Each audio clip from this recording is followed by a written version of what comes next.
늘 살고 지고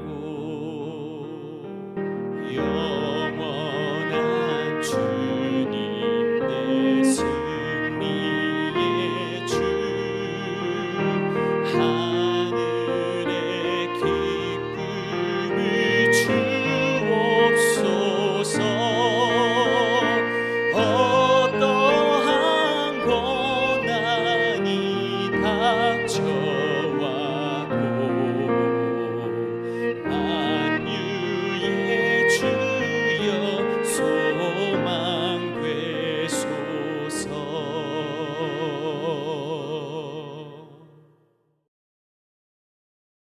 할렐루야. 오늘 우리가 함께 나눌 하나님의 말씀은 이사야 63장 7절부터 9절까지의 말씀입니다. 함께 읽겠습니다. 내가 여호와께서 우리에게 베푸신 모든 자비와 그의 찬송을 말하며 그의 사랑을 따라 그의 많은 자비를 따라 이스라엘 집에 베푸신 큰 은총을 말하리라.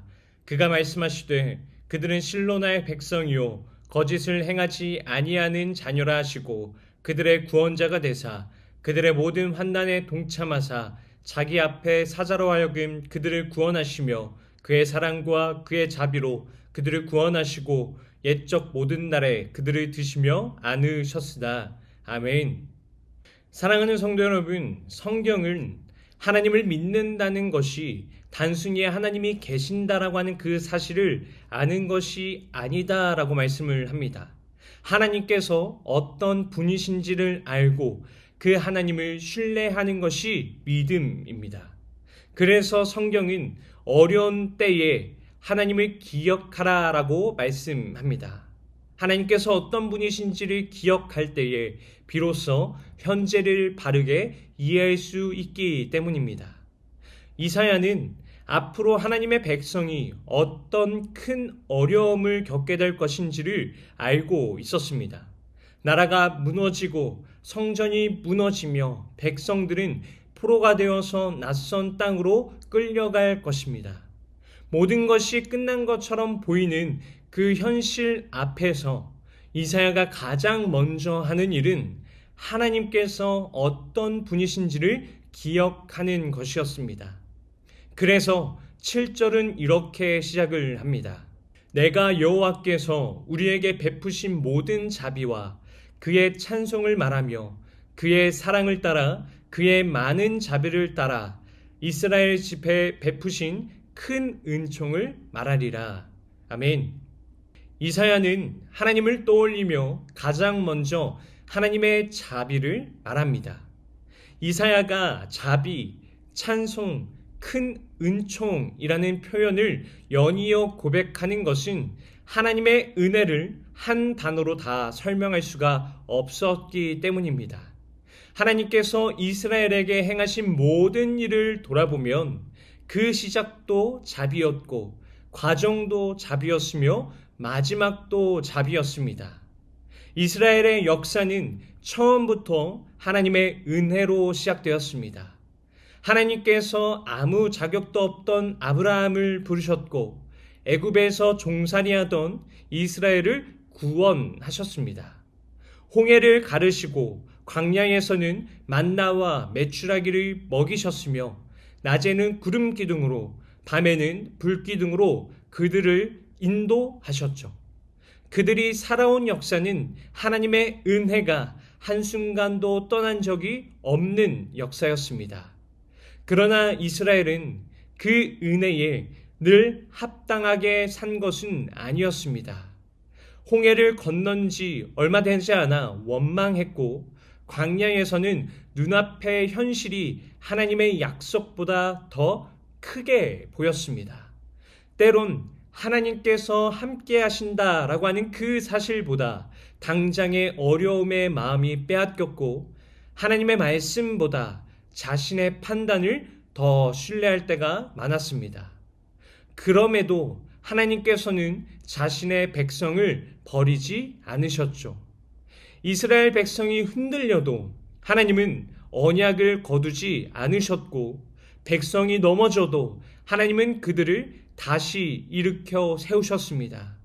그래서 이사야 선지자는 이스라엘의 역사를 돌아보며 사람의 공로나 실패를 먼저 말하지 않습니다. 그 모든 역사 위에 한결같이 흐르고 있던 하나님의 자비를 먼저 기억하죠. 이 자비는 결코 우연히 베풀어진 것이 아니었습니다. 오늘 본문 8절은 그 이유를 분명하게 설명합니다. 그가 말씀하시되 그들은 실로나의 백성이요 거짓을 행하지 아니하는 자녀라 하시고 그들의 구원자가 되사. 아멘. 이 한 구절에는 하나님께서 왜 자비를 베푸셨는지가 담겨 있습니다. 하나님은 먼저 그들을 나의 백성이라고 말씀하십니다. 이것은 단순히 이스라엘이라고 하는 그 민족을 부르는 호칭이 아닙니다. 하나님께서 언약 가운데에 그들을 자신의 백성으로 삼으셨다라고 하는 선언입니다. 하나님께서 먼저 그들을 선택하셨고 먼저 사랑하셨으며 먼저 언약을 세우셨습니다. 그래서 하나님의 자비는 이스라엘의 순종에서 시작된 것이 아니라 하나님의 언약에서 시작되었습니다. 이어서 하나님은 그들의 구원자가 되사라고 말씀합니다. 하나님은 이스라엘을 자기 백성이라고 부르시는 것으로 끝내지 않으셨습니다. 언약을 세우신 하나님은 그 언약의 끝까지 책임지셨습니다. 애굽에서 그들을 건져내셨고 약속하신 땅까지 인도하셨습니다. 하나님은 말씀만 하시는 분이 아니라 하신 말씀을 반드시 성취하시는 분이셨습니다. 이처럼 하나님은 자기 백성이라고 부르셨다면 끝까지 책임지고 구원자가 되겠다고 말씀하셨다면 실제로 그들을 구원하셨습니다. 이것이 하나님께서 백성과 맺으신 언약의 모습이었죠. 이 언약은 9절의 말씀에서 더욱 선명하게 드러납니다. 그들의 모든 환난에 동참하사 자기 앞에 사자로 하여금 그들을 구원하시며 그의 사랑과 그의 자비로 그들을 구원하시고 옛적 모든 날에 그들을 드시며 안으셨으나. 아멘. 하나님은 백성들의 삶을 멀리서 바라보시는 분이 아니셨습니다. 애굽에서 노예로 신음할 때도 함께 하셨고 홍해 앞에서 두려워할 때도 함께 하셨으며 광야에서 길을 잃은 것처럼 보이던 그 순간에도 함께 하셨습니다. 출애굽기에서 하나님은 내가 분명히 보았고 들었고 안다라고 말씀하셨습니다. 하나님은 백성의 고통을 외면하지 않으셨습니다. 그들의 부르짖음을 들으셨고 그들의 눈물을 아셨으며 그들 가운데 찾아오셔서 구원하셨습니다. 그래서 하나님의 구원은 단순히 어려운 상황에서 건져내는 일이 아닙니다. 하나님께서 자기 백성과 함께 하시는 것입니다. 하나님께서 이스라엘 백성을 구원하신 이유는 그들이 다른 민족보다 의로웠기 때문이 아닙니다. 더 충성스럽고 더 순종했기 때문도 아닙니다. 오직 하나님의 사랑이 먼저였고 하나님의 자비하심이 먼저였기 때문입니다. 사랑하셨기 때문에 구원하셨고 자비를 베푸셨기 때문에 끝까지 붙드셨습니다. 이처럼 하나님은 사랑으로 자기의 백성을 구원하시는 분이십니다. 이사야는 옛적 모든 날에 그들을 드시며 안으셨다라고 고백합니다. 이는 하나님께서 자기 백성을 얼마나 신실하게 돌보셨는지가 담겨 있습니다. 하나님은 하루만 안으신 것이 아닙니다. 잘할 때만 안으신 것이 아닙니다. 하나님은 옛적 모든 날에 이스라엘 백성들을 안으셨습니다. 다시 말해 기쁜 날에도 함께 하셨고 광야를 걷던 날에도 함께 하셨으며 넘어지고 실패하던 날에도 함께 하셨다라는 말입니다. 신명기 1장 31절에서 모세는 사람이 자기 아들을 안는 것 같이 하나님께서 너희를 안으셨다라고 말합니다. 이사야는 바로 그 하나님을 다시 기억하고 있는 것이죠. 사랑하는 성도 여러분, 오늘 본문은 우리에게 먼저 우리의 모습을 보라고 하지 않습니다. 먼저는 하나님께서 어떤 분이신지를 보라고 말씀합니다. 하나님은 자비를 베푸시는 분이십니다. 그 자비는 언약에서 시작되었습니다. 자기 백성으로 삼으셨기에 끝까지 책임지고 구원자가 되어 주셨습니다.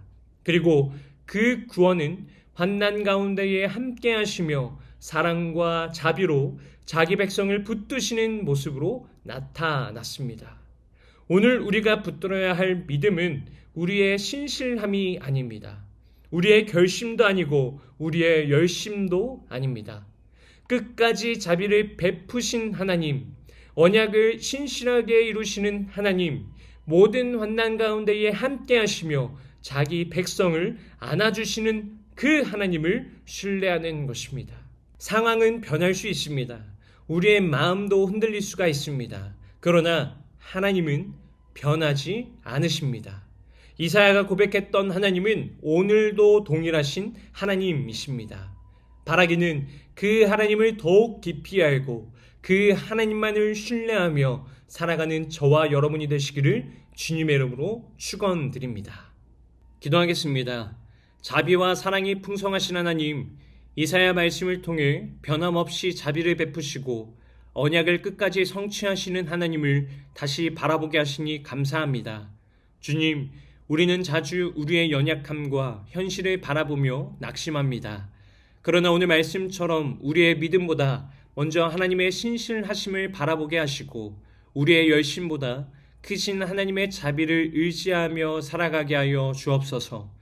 우리를 먼저 사랑하시고 예수 그리스도를 보내어 구원하여 주신 은혜를 감사합니다. 우리의 공로나 자격 때문이 아니라 오직 하나님의 사랑과 자비로 하나님의 자녀 삼아 주셨음을 잊지 않게 하여 주시고 그 은혜에 감사하며 살아가게 하여 주옵소서. 어떤 환난 가운데에서도 우리를 외면하지 않으시고 함께 하시는 하나님을 더욱 신뢰하게 하여 주옵소서. 이해되지 않는 상황 속에서도 우리를 붙드시고 인도하시는 주님의 손길을 믿게 하시며 어떤 순간에도 우리를 버리지 않으시는 하나님의 사랑 안에서 담대히 살아가게 하여 주옵소서. 이번 한 주간도 우리의 삶을 친히 붙드시고 인도하여 주시며 옛적 모든 날에 자기 백성을 안으셨던 것처럼 오늘도 우리와 함께 하시는 하나님을 기억하며 살아가게 하여 주옵소서. 이 모든 것 살아계신 예수님의 이름으로 기도드립니다. 아멘. 오늘 함께 기도할 도구기도 제목은 양육 프로그램을 통한 영적 성장을 위하여입니다. 우리 교회가 성도들을 온전하게 세워 봉사의 일을 감당하게 하고 주님의 몸된 교회를 든든히 세워가는 사명에 충실하게 하시며 헌신된 사역자들을 통해 양육 과정이 체계적이고 내실 있게 준비되어 주님의 말씀을 지켜 행하도록 가르치는 사역 위에 풍성한 열매가 맺힐 수 있도록 진행되는 다양한 양육 프로그램에 성도들이 기쁨으로 참여하여 그리스도의 장성한 분량에 이르기까지 영적으로 성숙하게 하시며 양육을 통해 지정이가 하나님의 뜻에 온전히 반응하고 순종을 통해 삶 속에서 경건의 능력이 나타날 수 있도록 기도하시기 바랍니다. 이어서 육신의 질병으로 고통받고 있는 교회 식구들, 경제적 어려움을 겪는 식구들, 타지와 타국에 있는 식구들, 우리 교회 다음 세대를 위해 기도하시기 바랍니다. 또한 나라와 민족을 위해서 한국교회와 세계 선교를 위해서 기도하시기 바랍니다. 끝으로 오늘도 주님과 깊이 교제하시는 하루가 되길 소망하며 각자의 기도 제목을 놓고 기도하시겠습니다.